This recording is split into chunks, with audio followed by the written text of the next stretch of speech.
तो जमातें सलामती कमेटी इजलास में नहीं थी, इंगेज करने को तैयार हैं। बिलावल की हुकूमत और अपोजिशन में सालसी की पेशकश। तकरीब से खिताब में कहा, कौमी इशूज़ पर इत्तफाक राय पैदा करना नागुज़ीर है। दहशतगर्दों का मुकाबला करने के लिए मुत्तहिद होना होगा। तमाम जमातों को ज़ाती मसाइल की बजाय मुल्क और कौम के लिए इकट्ठा होना होगा। अपोजिशन को दावत देता हूँ कि वो तंग नज़र की सियासत छोड़कर अवाम का सोचें। सियासी जमातों से बात के लिए पीपल्स पार्टी जो कर सकती है वो करेगी। वज़ीर आज़म 1 महीने के बाद ही सही सिक्योरिटी कमेटी की एक और मीटिंग बुलाएं। जो सियासी जमातों में पहले इजलास में शरीक ना हो सकी उन्हें कायल किया जाए। कायदे हिज़्ब इख्तिलाफ से कहा है कि आपकी जमात को शिकायत बहुत ज़्यादा होंगी। आपकी जमात एक ही इशू पर सियासत करती है, पाकिस्तान के अवाम के बहुत से मसाइल। PTI से अपील है कि सियासी क़यादत के लिए रिलीफ मांगने के अलावा कौमी इशूज़ को तरजीह दें। बानी PTI से मुलाकात के बाद मीडिया टॉक पर पाबंदी आयद। इस्लामाबाद हाई कोर्ट ने हफ्ते के 2 दिन मंगल और जुमेरात को रोज मुलाकात बहाल कर दी। कायम मुकाम chief justice Sarfaraz Dogar, justice Arbab Mohammad Tahir और जस्टिस मोहम्मद आजम पर मुश्तमिल लार्जर बेंच ने दरख्वास्तों पर समाअत की। वकील जेल सुपरिटेंडेंट अडियाला जेल ने बताया कि दिसंबर तक इसी SOP के तहत जेल मुलाकातें कराई जा रही थीं। जनवरी के बाद बानी PTI का स्टेटस अंडर ट्रायल कैदी से सजा याफ्ता कैदी बन गया। कायम मुकाम चीफ जस्टिस ने कहा कि हर बंदा दरख्वास्त लेकर आ जाता है कि मेरी भी जेल में मुलाकात करवाई जाए, जिस पर वकील जेल सुपरिटेंडेंट ने कहा यह जेल मुलाकातों को सियासी मकासद के लिए इस्तेमाल करते हैं। Chief justice Islamabad high court का कहना था कि अंडरटेकिंग ले लेते हैं कि जेल मुलाकात के बाद मीडिया टॉक ना करें। हुक्म में कहा गया कि बानी के कोऑर्डिनेटर जो नाम देंगे सिर्फ वो मुलाकात कर सकेगा। बानी की बच्चों से टेलीफोनिक गुफ्तगू के लिए ट्रायल कोर्ट में दरख्वास्त देने की हिदायत।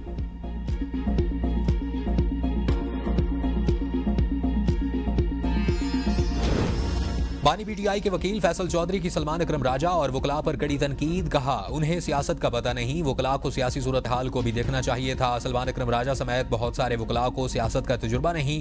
फैसल चौधरी का बानी से मुलाकात के बाद मीडिया टॉक पर पाबंदी के फैसले को चैलेंज करने का ऐलान। एक ट्वीट में कहा, इस्लामाबाद हाई कोर्ट का हुक्म आईन पाकिस्तान और कानून की सरीहन खिलाफ वर्जी है। कोई अदालत बानी, उनके खानदान या दीगर अफराद के हक के तकरीर बैन नहीं कर सकती। किसी शख्स को यह हक हासिल नहीं कि वो तमाम की तरफ से कोई ऐसी वाहियात जमानत दे जिससे बानी का पैगाम अवाम तक ना पहुंच सके। ऐसा कोई हुक्म हमारे लिए काबिल कबूल नहीं।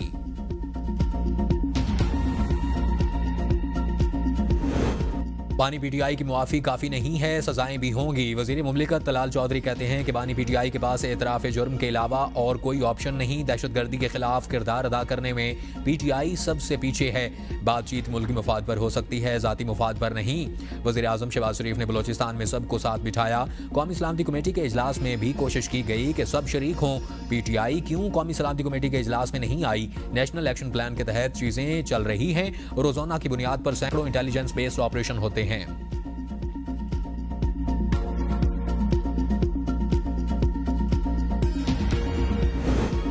पाकिस्तान तहरीक इंसाफ का बयानिया एंटी एस्टेब्लिशमेंट नहीं, बानी किसी फर्द के लिहाज से बुग़्ज़ नहीं रखते। सलमान अकरम राजा कहते हैं कि फौज के साथ खड़े हैं। बानी चाहते हैं कि बुशरा बीबी को बतौर खातून कैदी हुकूक मिलने चाहिए। ये नामुमकिन है।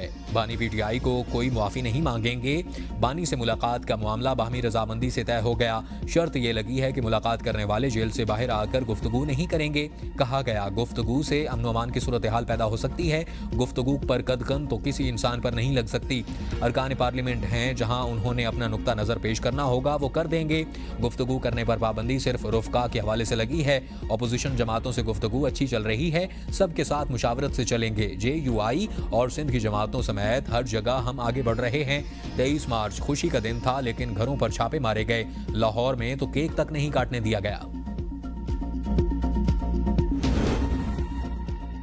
सियासी मुखालफत दुश्मनी में नहीं बदलनी चाहिए। PTI इन कुव्वतों के साथ खड़ी है जो दहशतगर्दी कर रही हैं। मुशीर वज़ीर आज़म राना सनाउल्लाह कहते हैं कि कौमी सलामती कमेटी इजलास में आर्मी चीफ ने कहा गलत फैसले करने वालों का मुहासबा कर रहे हैं, आप भी करें। फैज़ हमीद का नाम कौमी सलामती की पार्लिमानी कमेटी में नहीं आया। जाफर एक्सप्रेस वाक़े पर तहरीक इंसाफ के अकाउंट से मुतनाज़ो ट्वीट किए गए।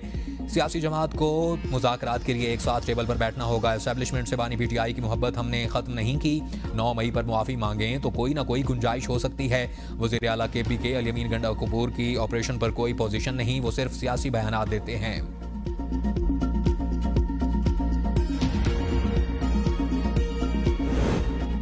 बानी PTI 9 मई वाकयात पर मुआफ़ी क्यों नहीं मांगे, इस बात की मुझे समझ नहीं आती। PTI रहनुमा रऊफ हसन की प्रोग्राम बदलों में गुफ्तगू। कहा मुआफ़ी तब मांगी जाती है जब आपने कोई काम किया हो या सबूत मौजूद हो। हमने मुतादिद बार यह मुतालबा किया कि 9 मई वाक़यात पर जुडिशल कमीशन बनाया जाए। मौलाना फजल रहमान के साथ इत्तफाक राय पैदा करने की कोशिश कर रहे हैं। आइन की बहाली से मुतालिक PTI और JUI मुत्तफिक हैं। इस्लामाबाद के हाई हुक्म के बावजूद बानी से मुलाकात की इजाज़त नहीं दी गई। अली अमीन गंडापुर बानी PTI से मुलाकात करने की कोशिश कर रहे हैं। अली अमीन गंडापुर को अभी तक मुलाकात की इजाज़त नहीं मिली। बतौर वज़ीर आला अली अमीन के इदारों के साथ राब्ते होते हैं। दहशतगर्दी के हवाले से इत्तफाक राय की ज़रूरत है। हुकूमत दहशतगर्दी की बजाय PTI को ख़त्म करने में मसरूफ़ है।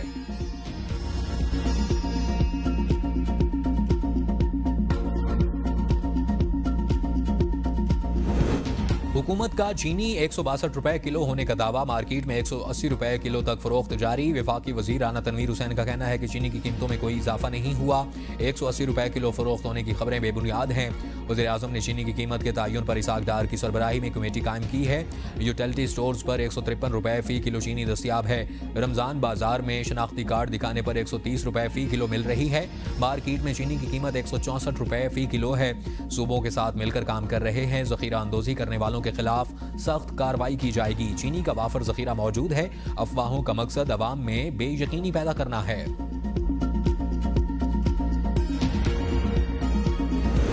वज़ीर आज़म की रमजान रिलीफ पैकेज का थर्ड पार्टी ऑडिट करवाने की हिदायत। वज़ीर आज़म की ज़ेर सदारत prime minister Ramzan relief package 2025 के हवाले से जायजा इजलास ब्रीफिंग में बताया गया कि अब तक 63% मुस्तहकीन को रकम पहुँचाई जा चुकी है। रिलीफ पैकेज के हवाले से 2224 मुलाजमीन ड्यूटी पर मामूर हैं। वज़ीर आज़म ने कहा कि रमजान पैकेज पूरे पाकिस्तान बशमूल गिलगित बल्तिस्तान और आज़ाद जम्मू और कश्मीर के लिए बिला तफरीक मुतारिफ करवाया गया। पैकेज को शफाफ बनाने के लिए स्टेट बैंक, नादरा और टेक इदारों की काविशें लायक तहसीन हैं। रमजान रिलीफ पैकेज में पैसे मुस्तहकीन तक डिजिटल वॉलेट के जरिए पहुँचाए जा रहे हैं। वज़ीर आज़म का आगाही मुहिम को मज़ीद मुअस्सर बनाने और इस हवाले से जामिया रिपोर्ट तरतीब देने का भी हुक्म।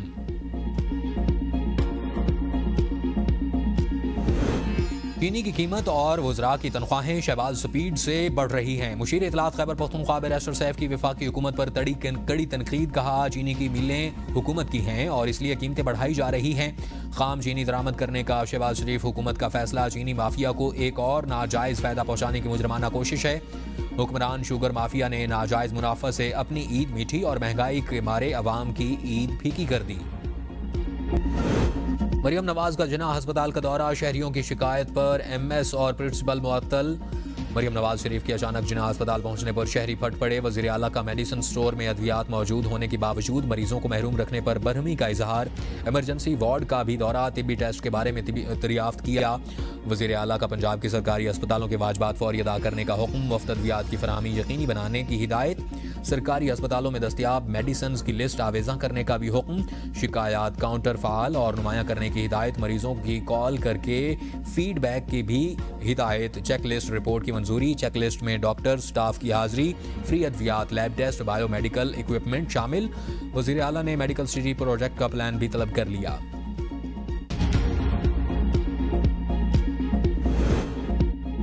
बलोचिस्तान हुकूमत का रियासत मुखालिफ सरगर्मियों में मुलविस सरकारी मुलाजमीन के खिलाफ कार्रवाई का फैसला। रियासत मुखालिफ अनासर को 4th शेड्यूल में शामिल करके मनतकी सरगर्मियों पर नजर रखने का फैसला।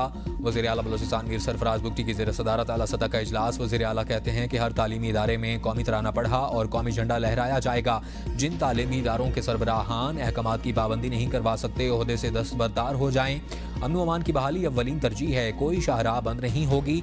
हर ज़िलाई अफसर अपने इलाके में रियासती रिट कायम करने का जिम्मेदार है।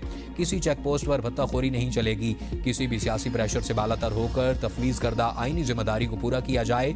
कोई भी अफसर पॉलिसी पर अमल दरामद नहीं कर सकता तो रज़ाकाराना तौर पर ओहदे से अलग हो जाए। दहशतगर्दी के खिलाफ जंग रियासत के हर इदारे और हर फर्द की जंग है। मिलकर लड़ना है। बलोच नौजवानों को ला हासिल जंग में धकेला जा रहा है जिससे कुछ हासिल नहीं होगा।